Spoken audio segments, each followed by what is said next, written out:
Welcome back. For those of you who are joining me today for the first time, this is the second part of a 4-part well-being workshop we have been offering to people in an effort to help them connect with their inner resources in difficult time.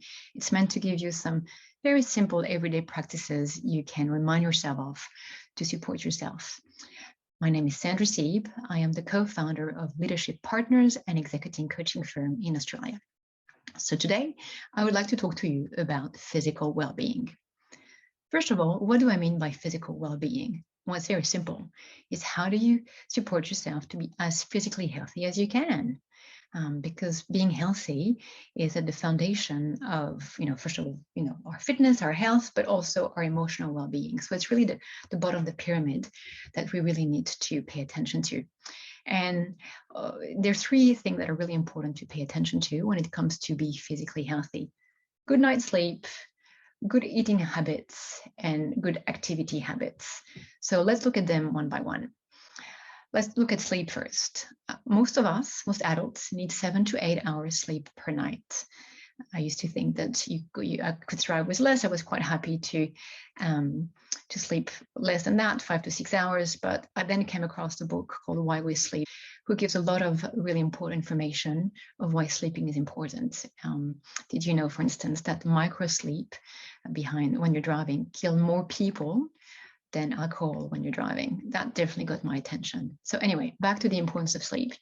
Sleep is important because it really supports, has several functions in terms of recuperation, of growth, of boosting your memory, your creativity, and also to support your emotional well-being. There's a deep sleep that really supports your health, but then there's the REM sleep, the rapid eye movement, that supports your emotional well-being. So having a good night's sleep is really essential to get the maximum benefit from it. The challenge is that you can't just decide to have a good night's sleep. So what are the things you can do to help you sleep better? Well, first of all, going to bed at a regular time and getting up at a regular time really helps. What research shows again is if you can maintain a 1-hour window of when you go to bed and when you wake up, this is how you will ensure, the optimal sleep. So if you're going to bed around 8 or 9, let's say 9 o'clock, going to bed between 8 and 10 will respect that 1-hour bandwidth on either side. And same thing for the wake up. I know some people feel, during the week, I don't have much time to sleep, but I'll catch up on the weekend. And what Peter Attia says, which makes a lot of sense to me, is it's like you're hitting your body every weekend with jet lag. And that's really probably not the smartest thing to do. So think again, 7 to 8 hours of sleep, that's really important for you to support all your body and to function optimally. In terms of what you can do beyond having a regular sleeping time, it's about the sleeping routine, the going to bed routine. What are the things you can do to help you have a better night? Well, first of all, it's about having a nice, easy bedtime routine. Not being on screen so late because you will get exposed to blue light, which will have an impact on your awakening level, because it will make your body feel it's still daytime. So the blue light from the screen is really bad for a good night's sleep. So trying to just be away from screen at least a couple hours before you go to bed, or if you really can't get, investing in a screen protector, a blue light screen protector to dim light and the impact would be good for you. Other things you can do, dim the light down, take a hot bath, meditate, listen to soft music, go to bed and read a book. There's lots of little things you can do to indicate your body that it's time to go to sleep. And if you're really struggling with sleeping, you might want to also go and see a doctor and see how they can support you. I know people who sometimes have really good results for taking a small dose of melatonin to help them sleep longer. So there's lots of things you can do to support your sleep. But to support your sleep, what you also need to take into account is your eating habit and your activity habit. So let's look at your eating habits. It's really important, especially in moments where there's your immune system are attacked from so many different levels, to eat a balanced diet. So I'm sure your mom told you, eat your veggies, eat your fruits. I'm sure you also know, in terms of alcohol, drinking too much is not going to be good for your sleep. Any meal that's going to be late, heavy in terms of fat levels, or too sweet and with drinking will impact your sleep. So try to watch for this late hour snack which will impact your sleep.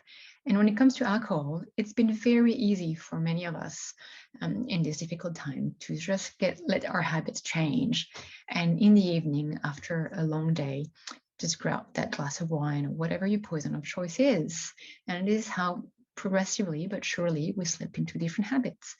And if you drink too much, what happens from a physiological perspective is your heart rate really struggles to lower. And it's only when your heart rate lower that you can really have a good level of recuperation. So what we tend to say to people when it comes to drinking, if drinking is really important to you, try to limit your drinking to a couple nights a week at most, and 1 to 2 drinks maximum. The other question I want to ask you is what function does drinking serve? For me, drinking, I don't drink much, but drinking was connecting time. And I definitely enjoyed having a good cocktail with my husband. So one of the things I started doing is making myself, mocktails, so drinks without alcohol.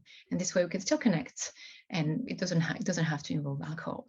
So again, think about what your alcohol habits are and what's the function of alcohol for you and what you can do around this.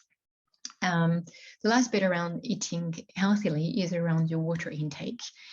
It depends on people, but usually we say drink anywhere from 1.5 to 2 liters a day. So, when you're in a meeting all day long, having a bottle of water, a glass of water, I personally like having hot water.